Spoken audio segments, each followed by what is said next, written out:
All right, from last lecture, we saw the limitations of Riemann integral. So namely, we look at three limitations. So first of all, the Riemann integral really depends on the structure of the real line. You have to partition the real line into small pieces. The second, not many functions are Riemann integrable because as you can see, we showed a theorem that says if you want to be Riemann integrable, the function has to be almost continuous. And finally, Riemann integral is not very well behaved under taking pointwise limit. So now in this second lecture, I would like to go through the idea of Lebesgue. So here's Lebesgue's idea.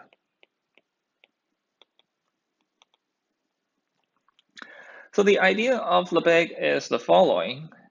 So Lebesgue wants to develop a way to make sense of integration from x to r.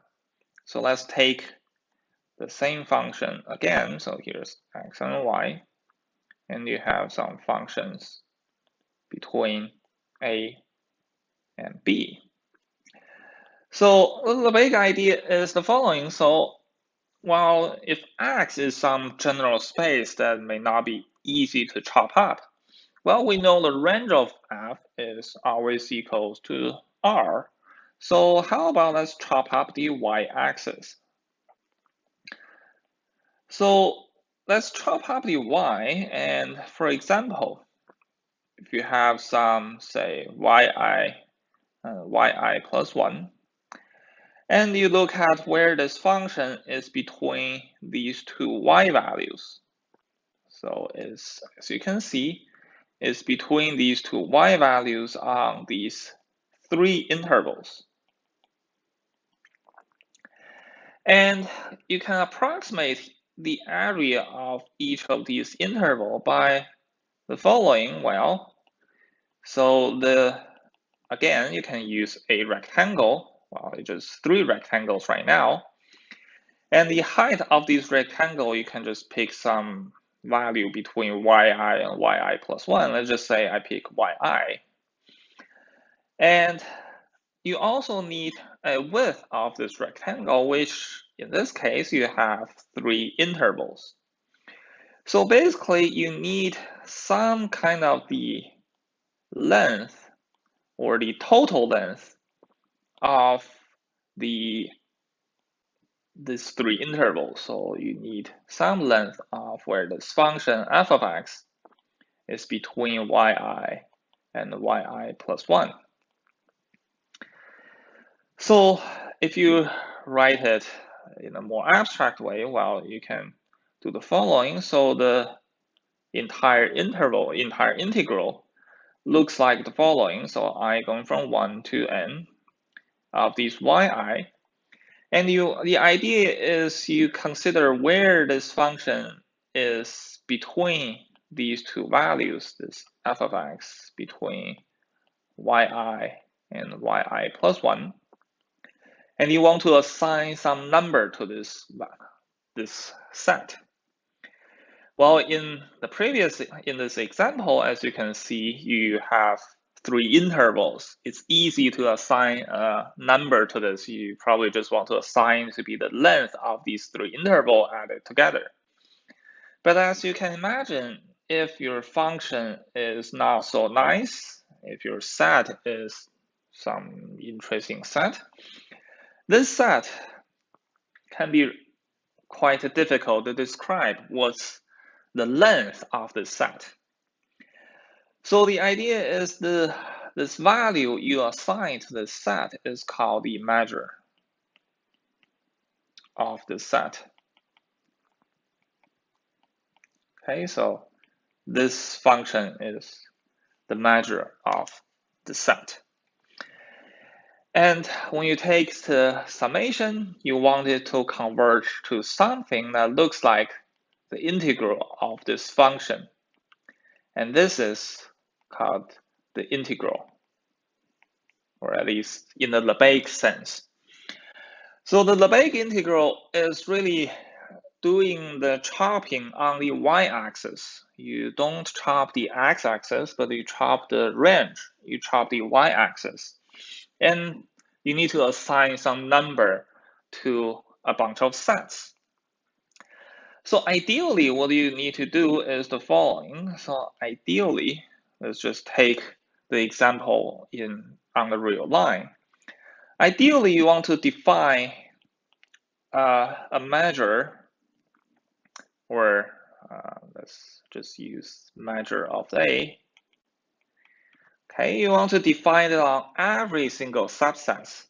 So let's take the real line, for example. You take the power set of R, so that's power set is all the subsets of R, and you want to assign it a measure. You want to assign it a value between 0 and possibly infinity. And let's see, what do you want this measure to satisfy? Well, you want to satisfy a bunch of things. So for example, you may want to satisfy, first of all, if I give you an interval AB, then it should give me a value B minus A, as you would like it to be, because you want this measure to be some measure of the length of the interval. You may also want the following. If you want to translate a set by some x, you want it to have the same measure. So here, the A plus x is basically translate everything in A by x. Okay, so A is in A. So you want these two sets have the same measure.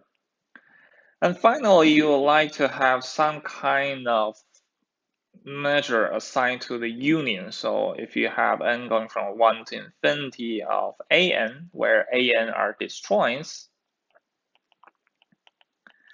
then you want to assign this measure their summation. So you want it to be the summation of an as n going from 1 to infinity.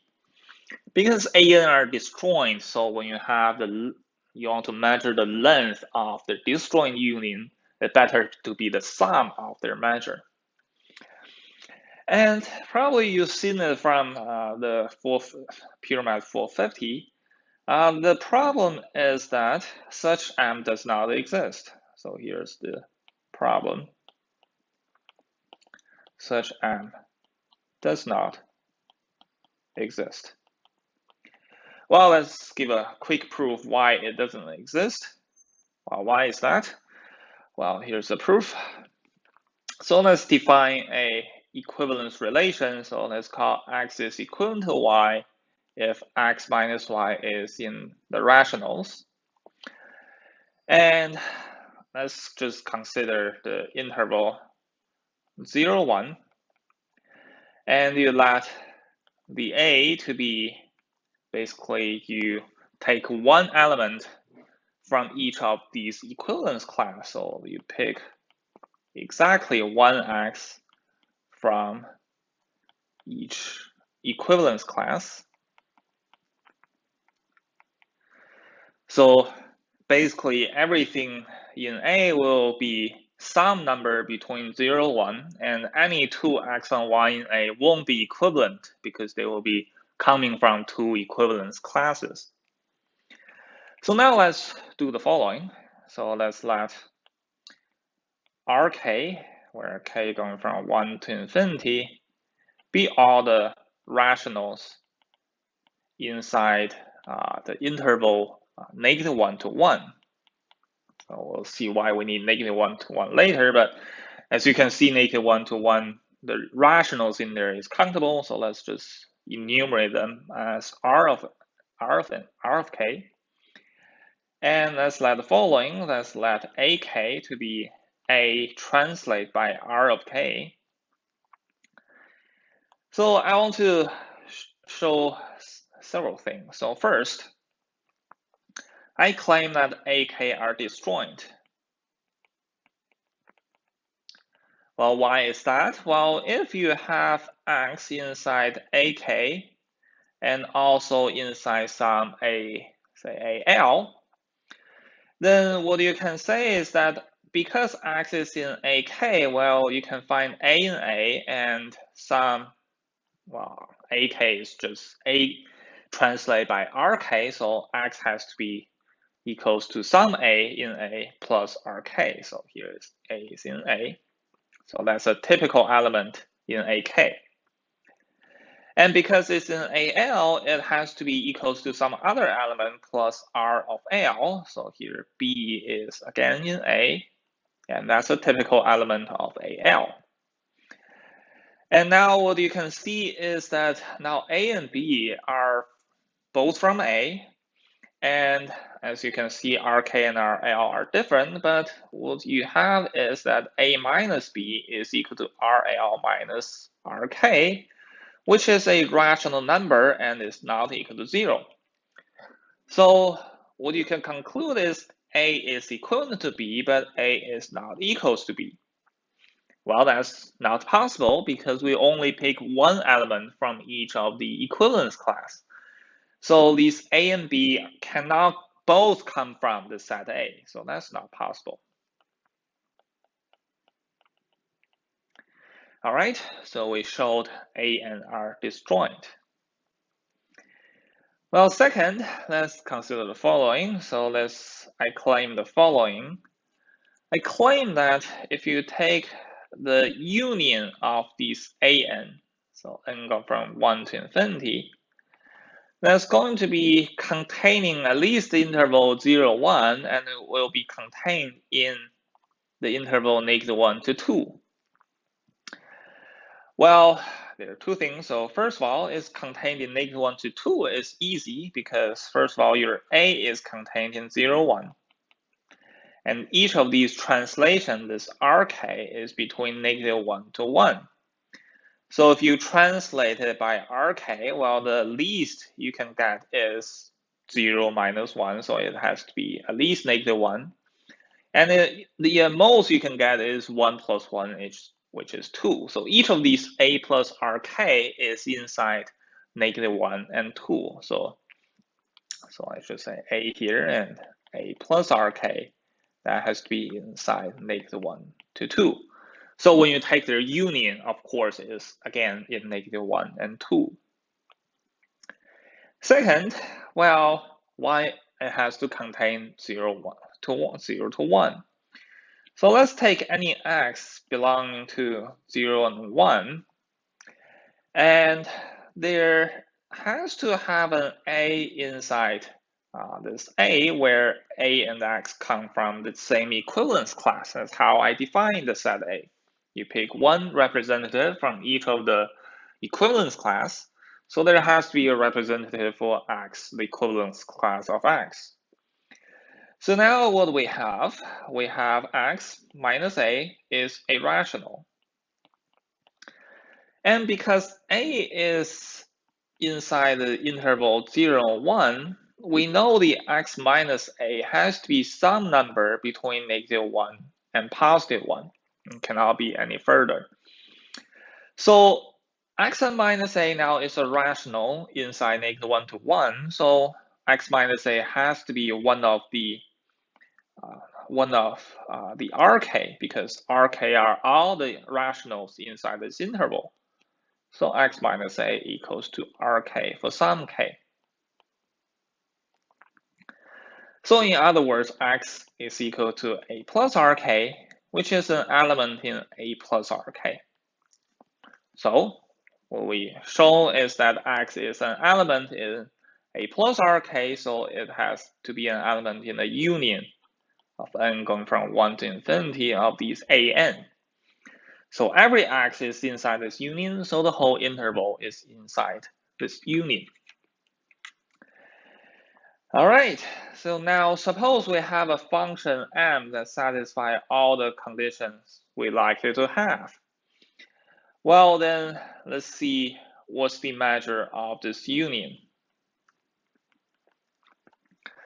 Well, so first of all, it's contained in the interval -1 to 2. So you can convince yourself the measure has to be less than or equal to the measure of -1 to 2.